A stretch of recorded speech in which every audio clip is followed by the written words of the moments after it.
In 2022, in the bustling city of Dongshan, a young boy witnesses an astonishing event.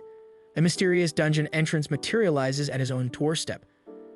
This incident evokes memories of a decade ago in 2012 when similar dungeon entrances had inexplicably appeared worldwide. This leads to a frenzy of exploration, daring raids, urban development, and dungeon-related chaos. Governments across the globe confirms 5 pivotal truths about these enigmatic portals. First, they ascertain that dungeon entrances are impervious to destruction. Second, it becomes clear that the only method to seal a dungeon is to venture inside and confront its challenges. Third, if a dungeon remains unexplored for a specific period, it will autonomously open, releasing its monstrous inhabitants into the world.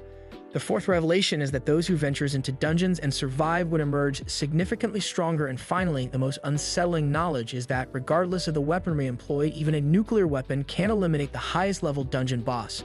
A decade has elapsed since those tumultuous days, and the world has acclimated to the existence of dungeons, incorporating them into everyday life. Society has grown accustomed to the presence of dungeons, and the shock of their appearance has long faded.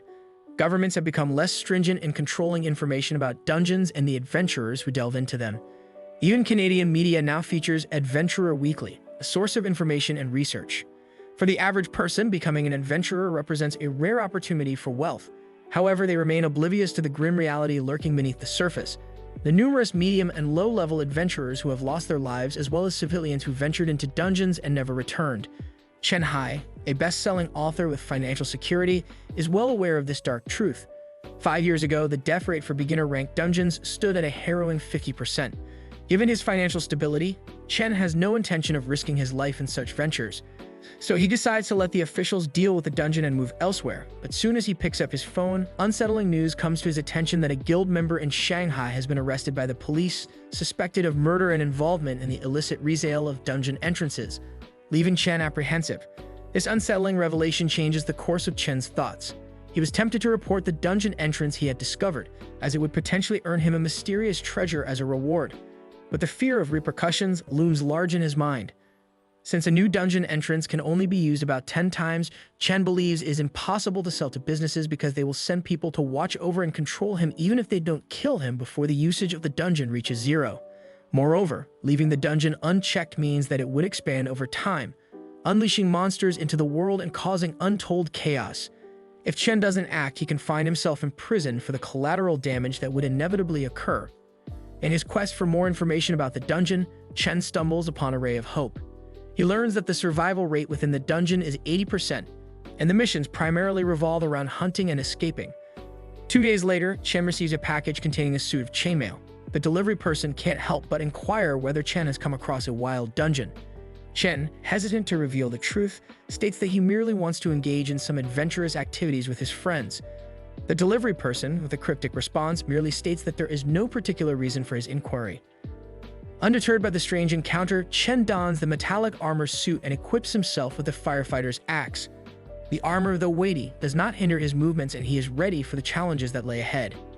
Chen makes his way towards the dungeon entrance, and in no time at all, he successfully crosses the threshold. Upon entering the dungeon, Chen couldn't help but wonder if this gloomy environment is what dungeons typically look like. The eerie atmosphere and the sense of foreboding makes him question his decision, but he is determined to make the most of it. Chen's first encounter in the dungeon seems to be with a creature identified as a null.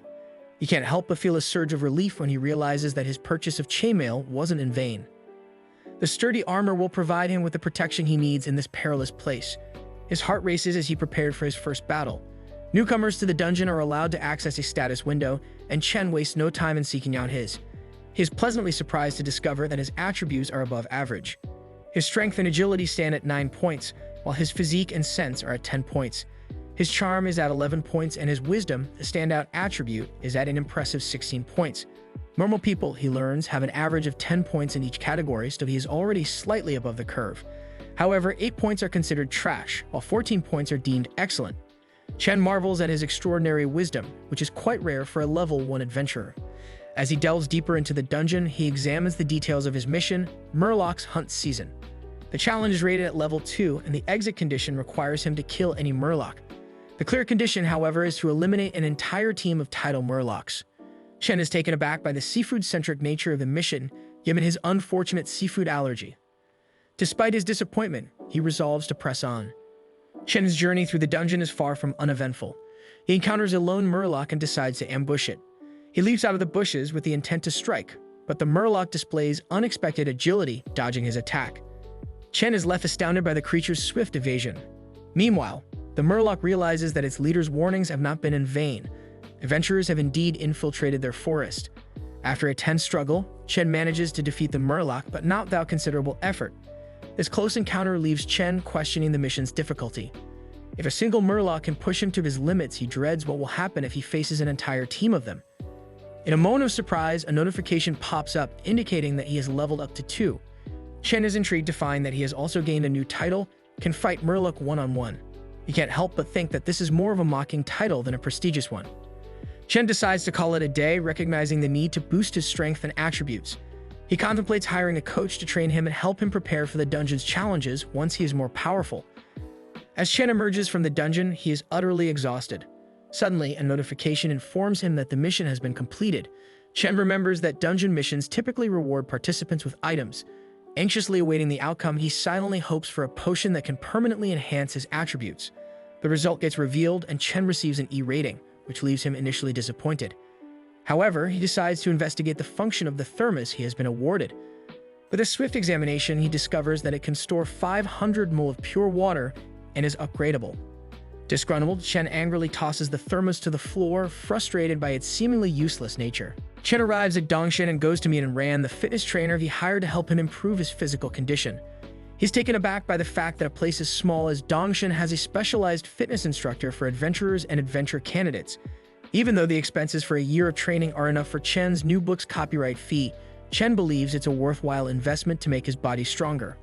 As Chen is led to the VIP room where Ran awaits, the lady accompanying him asks if he has any prior experience with the gym. Chen admits that he doesn't. She then asks if Chen is already a newbie adventurer, suggesting their regular trainer might suffice for foundational training.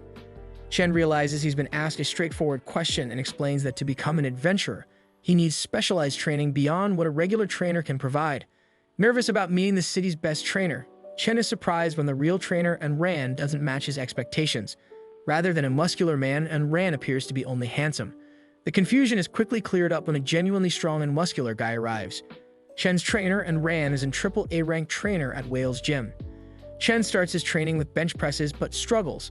After lifting a 30 kilograms barbell only 5 times, Ran estimates Chen's single maximum weight to be around 35 kilograms. He tells Chen that his performance is considered poor, and Chen is puzzled about his performance since the average adventurer can lift at least 50 kilograms. Another student of Ran suggests that Chen's strength might be at only 9 points. Moreover, Ran explains that in Chen's current state, it's nearly impossible for him to catch up with substitute adventurers who have already completed their 3 foundational attribute trainings. Chen then asks Ran how long it will take to improve, and Ran explains that he would need to train every day for a season to reach a level of 11 for the 3 foundational attributes. Chen agrees to pay for a full season of training. At a bar, Su Mao, a contracted adventurer with Whale's gym, questions Chen about his decision to opt for Ran's training, considering its high cost. Chen reveals that he doesn't lack money due to his successful book sales. He emphasizes his goal of becoming an adventurer and the need for proper training to establish a solid foundation. Xu shares some valuable advice with Chen as he explains that adventurers receive a title upon their first entrance to the world of adventuring. These titles can be equipped to enjoy the benefits and specialty boosts, but they also draw the attention of other adventurers. Xu warns Chen about hunters who specialize in tracking adventurers who've equipped their titles. They monitor anyone they suspect of being an adventurer and can track them to the entrance of a wild dungeon. Chen realizes that he made the right choice not to equip his adventurer title while in the dungeons, sparing him from being tracked by hunters. Xu and Chen then start heading back to Ran. Meanwhile, Ran is investigating Chen's claims with skepticism and learns that Chen is a famous best-selling author who writes using adventurers as material. Furthermore, Ran reveals his observation to his assistant that Chen is wealthy enough to pay for his training to become stronger and enter the adventurer industry. Ran's assistant adds that Chen had no requests for the lesson either. It transpires that trainer Ran's assistant has been posing as gym staff in order to test whether Chen is a newbie adventurer. Thereafter, Ran acknowledges with a grim and serious look on his face that there is little chance of Chen being an adventurer and him finding the entrance to a wild dungeon. However, Ran comes up with one more test to expose if Chen is indeed a newbie adventurer or hiding a wild dungeon. So when Su brings Chen back, and Ran decides to see if Chen concentrates on his newbie killer title above his head. Furthermore, and Ran mentions that before challenging the elite dungeons in Dongshin, there's an opportunity to earn some extra cash.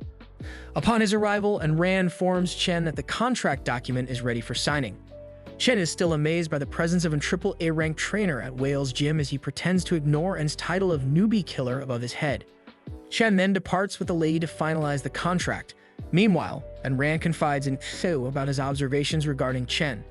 However, Ran, a novice-rank partner at Whale's gym at Adventurer level 13, believes that Chen doesn't fit the profile of a newbie adventurer who discovered a dungeon entrance. Soon, Ran questions Shu, a contracted adventurer at Adventurer level 6, about whether he did anything out of the ordinary with Chen. Shu assures him that he didn't, and Ran advises Shu not to pay any more attention to Chen. While the lady prepares Chen's contract agreement and hands it over, she also informs him that Ran will conduct a physical test later. Chen proceeds with the test, and Ran notes that his physique is indeed quite low, confirming his earlier judgment. Moreover, Ran explains that they won't be conducting a speed test, but will instead focus on strength and fitness training for the next week. He inquires about Chen's availability, and Chen mentions that he is free at any time. Upon Ran asking, Chen Hai agrees to meet Ran at the gym the next day at 10 a.m., taking note of the advice to avoid oily foods for breakfast. Back at his home, Chen still grapples with the shock of being deceived by the largest fitness institution in China, which apparently uses its training services to trick aspiring adventurers. He recognizes that a slight misstep in his performance at the gym could have exposed him to severe consequences, making him acutely aware that the adventure-related services may harbor hidden risks, including the chainmail he recently acquired. Fortunately, he reflects that purchasing both armor and weapons from the same store would have been too conspicuous, possibly blowing his cover. Chen acknowledges that he has underestimated the hazards inherent in the adventurer profession and must revise his plans accordingly. While he managed to escape one trap, he understands that he won't always be so fortunate. Soon, Chen finds himself back in the dungeon, faced with the new exit condition of acquiring murloc eyes. He wonders if the eyes he obtained from the previous day will suffice. However, upon his arrival, he discovers the lifeless, thoroughly consumed body of the murloc he previously encountered, suspecting the presence of wild dogs in the area. Despite the murloc's demise, its eyes remain intact, and Chen collects them as required by his mission. Intent on exploring the dungeon further, Chen sets out to document the surrounding landscape, recording his observations. Suddenly, he encounters another murloc who addresses him in its own language, inquiring about the fate of its fallen companion. Chen then experiences a moment of relief, realizing that this murloc seems to be alone. However, his relief is short-lived as the lone murloc swiftly calls out to summon another of its kind. As the second murloc appears, both creatures begin to chase Chen relentlessly, and he comprehends that he cannot contend with both of them simultaneously. Chen initiates a desperate sprint to evade the pursuing murlocs, his heart racing as he flees. After a prolonged chase, Chen and the murlocs come to a halt, panting for breath. Chen points out that their companion is no longer with them, setting the stage for a one-on-one confrontation as they prepare to clash. Now Chen stands ready to face a murloc in combat, his heart pounding as the encounter unfolds. After leaving the dungeon, the system calculates the results of Chen's adventure. Surprisingly, he receives a D rating with no rewards, leaving him both surprised and disheartened. Moreover, he contemplates whether the drop rate for beginner-ranked dungeons is typically low. Chen wonders how other adventurers manage to earn money and if there is some common knowledge or a secret he's missing. The following day, Chen heads to the gym, eager to continue his training. However, he discovers that Su is away in a neighboring city and Ran won't be available until noon. Determined to make the most of his time, Chen begins physical training in the gym. As he pushes himself to the limit, Ran returns to the training room, observing Chen's intense workout, where Ran goes on to suggest that if Chen maintains this pace, he could reach 12 in his attributes after a season. Shu is impressed by Chen's potential and believes that he could become at least an average adventurer, given his motivation, financial resources, and lack of injuries. Curious, Shu asks if Ran plans to recruit Chen into Whale's gym, but Ran reveals that Chen's strategy involves the black market to become an adventurer and then tackle solo dungeons.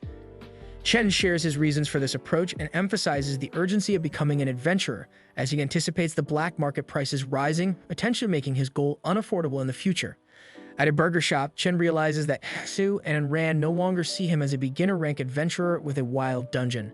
Su joins Chen and, noticing his tired expression, inquires about it. Chen admits that he's feeling fatigued. Su emphasizes the importance of not overtraining to avoid severe injuries, and Chen acknowledges this advice. Chen then asks Qiu about his financial progress in the adventurer profession. Qiu explains that he expects to recover his initial investment around adventurer level 11. He clarifies that levels 1 to 5 for adventurers are relatively easy, with manageable missions. However, as they progress to levels 6 to 10, mission difficulty significantly increases. Survival is challenging at this stage, but careful adventurers can still maintain a decent lifestyle. At level 11, things change. Dungeons become more difficult, but it's also when they start making substantial earnings. Cube notes that during this stage, adventurers are willing to invest heavily in improving their combat abilities. Anything that can enhance their chances of survival becomes valuable and fetches high prices. Chen is puzzled about why adventurers don't work hard during levels 6 to 10. Xu explains that the Adventurer Association doesn't mandate dungeon raids, and many adventurers consider retiring during this phase. Furthermore, the dungeon's output can only sustain a limited number of adventurers in elite dungeons compared to the high-risk levels from 11 to 15. Xu points out that humans in those levels don't need to risk their lives to explore elite dungeons. In the next scene, Chen reflects on how adventurers leverage information to make money.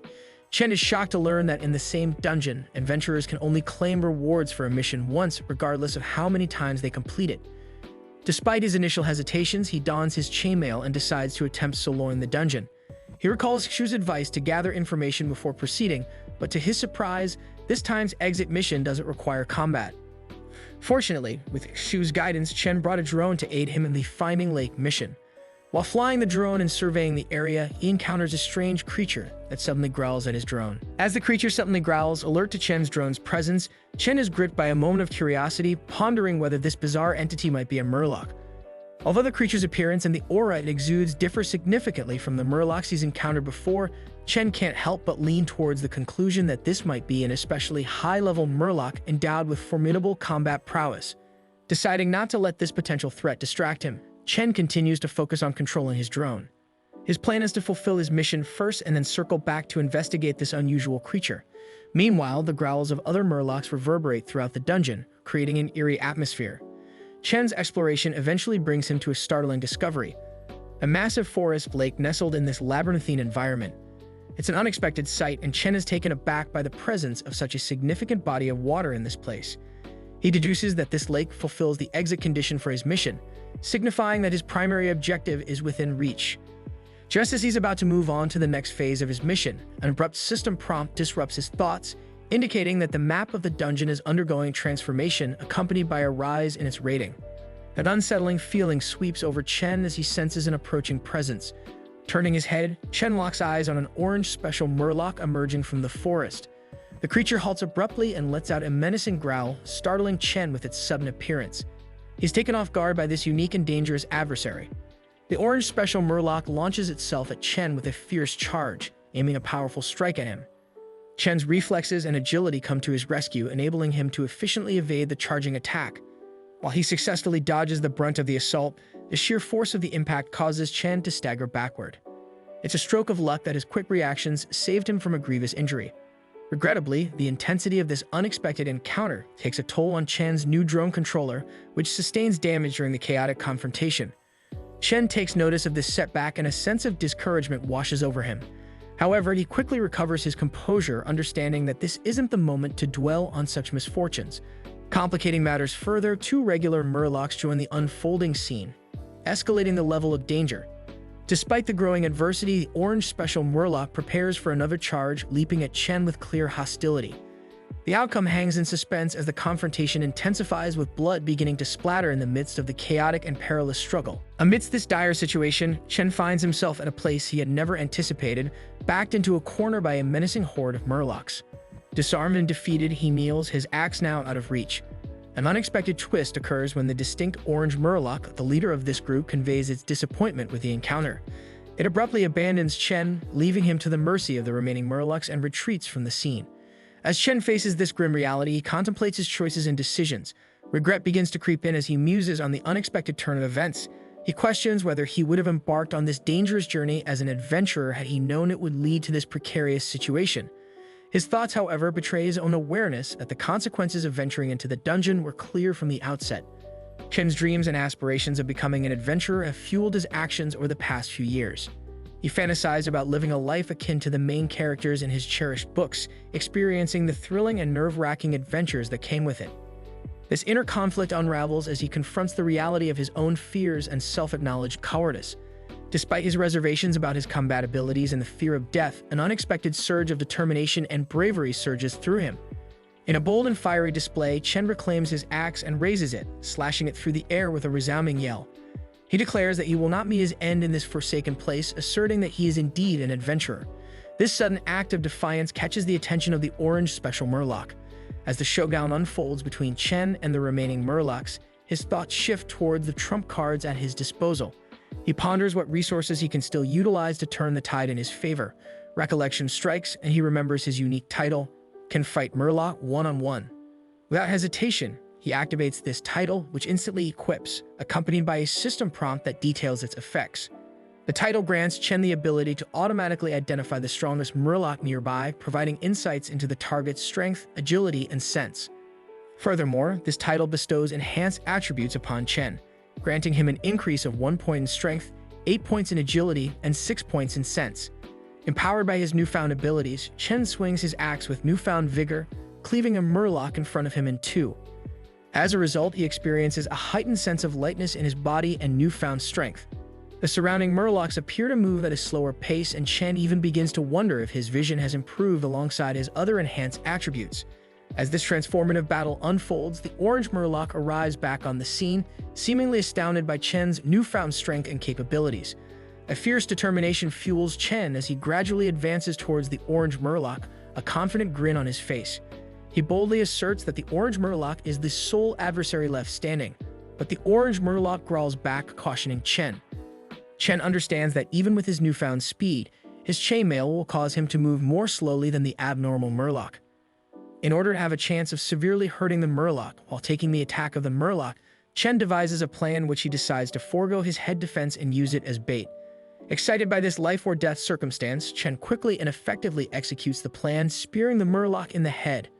The murloc tries to take out the spear but is unable to and eventually dies. The exit mission is then declared to be complete by the system prompt. Then Chen, barely alive, the system recognizes his fierce battle with the abnormal orange murloc, a monster several times stronger than himself, giving him the new title of Survival After Death and a new changed profession coupon, Deathwalker.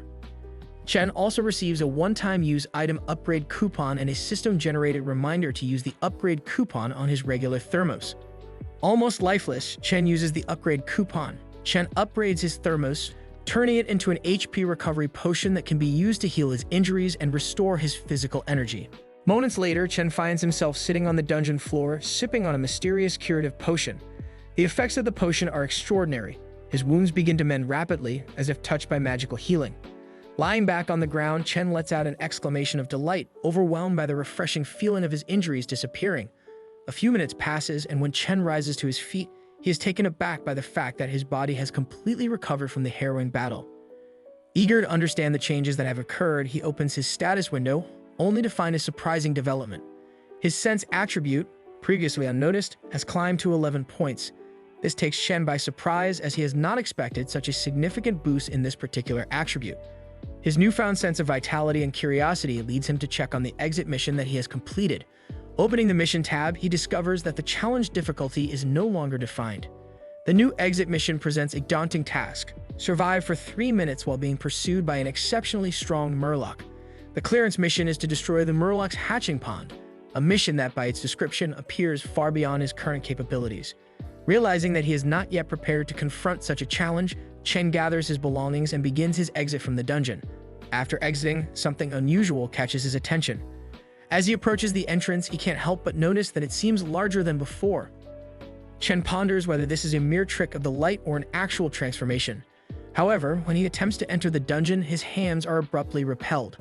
A system prompt appears, announcing that his level is insufficient to enter. The notification also informs him that there are 10 remaining challenges within the dungeon and provides information about an impending expansion of the dungeon entrance scheduled for 89 days, 23 hours, and 42 minutes from now. Chen is bewildered by the sudden revelation that his level is inadequate for the dungeon he has just exited. It becomes clear that the dungeon itself has been upgraded. After a moment of contemplation, he pieces together that the exit mission he has accomplished belongs to a higher-level dungeon, which explains the spike in mission difficulty and the rewarding outcome. Chen decides to equip the hidden profession of Deathwalker after the system prompt indicates that the adventurer lacks a profession and asks if Chen wants to use it. Chen accepts and a black swirling aura appears under his feet. The effect of this rare Deathwalker profession includes an increase in sense by 5 points and a significant increase in strength and agility from 1 to 4 points when close to death. The third effect, however, is still locked. With these recent skills, Chen can visualize the entire living room even when his eyes are closed. Additionally, Chen's title Can Fight Murloc One-on-One now shares the same foundation as the strongest Murloc. Chen also looks over his new Survival After Death title and finds that when he is about to die or comes across an enemy, his strength, agility, and sense all increase by a startling 4 points each. Additionally, when cornered, it provides a bonus addition of 4 points each for strength, agility, and sense. With these two title attributes, Chen is on right path to becoming a formidable adventurer. In the next scene at the gym, Sig arrives and is stunned by what he witnesses. Chen is immersed in an intense training regimen that is usually the domain of seasoned athletes. Two can't believe that a newcomer like Chen has reached a standard that typically takes a year of dedicated training in less than 2 months. It is a testament to Chen's exceptional physical attributes, which Xu estimates to be around 16, 17, or perhaps even 18 points. He muses that Ran has missed witnessing this extraordinary transformation. Chen, aware of Xu's presence, turns to see him and is met with congratulations and astonishment. Su Mao notes that Chen's strength and agility attributes must have reached 12 points by now. He encourages Chen to consider signing with Whale's Gym, given his exceptional physique, but Chen explains that he desires the freedom of being an independent adventurer unburdened by contracts. Although Xu expresses disappointment at not having Chen as a colleague, Chen assures him that they can still explore dungeons together as friends. Chen goes on to reveal his plans to purchase dungeon slots from others and seeks any advice or suggestions that Xu might have to offer. This marks a new chapter in Chen's adventurer journey, one filled with camaraderie. In the subsequent scene, Chen finds himself taken aback upon learning about the unspecialized alliance from Su Mao. Seeking confirmation, he queries Xu about whether the unspecialized alliance holds the distinction of being the largest unspecialized group. Xu then affirms this and goes on to explain a crucial detail to Chen as he recommends that if Chen intends to navigate the black market to purchase an adventurer slot, he should opt for an entrance into a low-ranked dungeon that bears the guarantee provided by the unspecialized alliance or their own operation. Perplexed by this suggestion, Chen probes Xu for further information, and in response, Xu elaborates on the intricacies of adventurer slot trading. He then points out that both the buyer and seller in this transaction bear significant risks. Sellers are apprehensive about veterans posing as newbies, while buyers are concerned that the seller might not fulfill their end of the bargain once payment is made. The dynamics, however, change when specialized alliances are involved, because despite their high commissions, they offer a degree of trustworthiness, and in cases involving adventurer slot and dungeon-related businesses, they facilitate connections between buyers and sellers, earning a reputation for reliability. With this valuable insight, Chen returns home to explore Zhangzhou for potential sellers. However, his search yields only one slightly more reliable option in Yanxiao City. 2 days later in the Yanxiao Citizen Park, Chen eagerly awaits the arrival of his chosen seller, frequently checking his phone in anticipation. Soon, as the moment arrives, Chen notifies the seller of his presence, and shortly after, the seller promptly confirms his identity and approaches Chen. They exchange pleasantries and ensure they are the right counterparts. A seller, known as Yanxiao Old Driver, invites Chen to follow him, assuring that they will proceed to raid the dungeon after signing the contract. Later, the Unspecialized Alliance's contractor outlines the contract's contents. It is divided into 3 primary sections. The buyer's final payment will be deposited into a designated account provided by the Alliance. The seller will assist the buyer in completing the designated services for ordinary people, and upon the adventurer's return from the dungeon, and the final payment will be transferred to the seller's account. The contract also includes key stipulations. Once inside the dungeon, the buyer must not engage in behavior that violates the safety agreement, and the seller cannot neglect dangerous situations or resort to violence against the buyer. Furthermore, the specific location of the dungeon's entrance must remain confidential. The contractor opens the floor for any questions regarding the contract's content. Adventurers with user nicknames like Lang, Leader, Hate Hatred Hate, and Dong Shan Citizen that likes to write affirm that they have no inquiries. With unanimous consent, the contract is swiftly established. In an astonishing moment, the adventurers observe their arms glowing, captivated by the newfound empowerment. As the contract is sealed, the contractor's role concludes, and furthermore, the seller directs the adventurers to open their status window. Moreover, he explains that this interface displays their personal adventurer information, including foundational attributes, and can be swept down to access missions. The seller then assures them that the contents of the status window are visible only to the respective adventurer, alleviating any concerns about privacy. The manager then calls upon the adventurers to report their exit missions for organization. Amidst this, one adventurer is profoundly disheartened upon discovering that his attributes are disappointingly low. Chen, sympathetic, inquires about his exit mission. He learns that it involves hearing the banshee's voice, a task not found in the forum's beginner-ranked dungeon. Chen, standing at the entrance of the mysterious dungeon, can't help but feel a sense of unease. He hopes that this dungeon won't harbor the same bug he had encountered in his own house. Chen knows that based on the survivor bias, if a monster in a beginner-ranked dungeon isn't included in the common monster manual for newbies, there are only two possibilities. Either it is an extremely rare creature, or any adventurers who have encountered it have met their demise in the dungeon's treacherous depths. As Chen observes his surroundings, he notices the dungeon's manager making an announcement, which immediately catches his attention. The manager issues a warning, declaring that one of the adventurers have provided false information regarding their exit mission.